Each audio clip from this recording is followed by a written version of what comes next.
ఈ బీకర్ లోపల ఉండే లెమన్ని మీరు పైకి తీసుకొని రావాలి. మీరు ఏ ట్రిక్స్ కావాలంటే యూస్ చేసుకోవచ్చు, కానీ ఈ బీకర్ లోపల ఉండే నీళ్ళు కింద పారిపోకూడదు అండ్ ఆ లెమన్ని మీరు టచ్ చేయకూడదు. ఓకే, ట్రై చేసి చూడండి.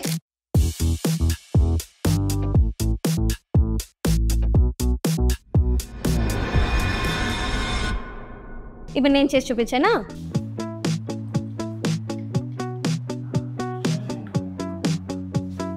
ఇప్పుడు దీని వెనకాల సైన్స్ ఏంటో చూద్దామా?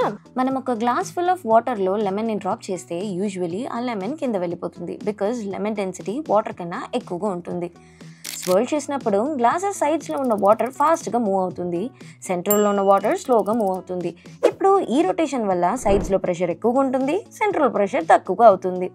ఇది రెండు విషయాల వల్ల జరుగుతుంది. సెంట్రిఫ్యూగల్ ఫోర్స్, ఫాస్ట్ మూవ్మెంట్ వల్ల వాటర్ సైడ్స్కి పుష్ అవుతుంది. బెర్నౌల్లిస్ ప్రిన్సిపల్, ఫాస్ట్ మూవింగ్ ఫ్లూయిడ్కి ప్రెషర్ తక్కువగా ఉంటుంది. క్లియర్?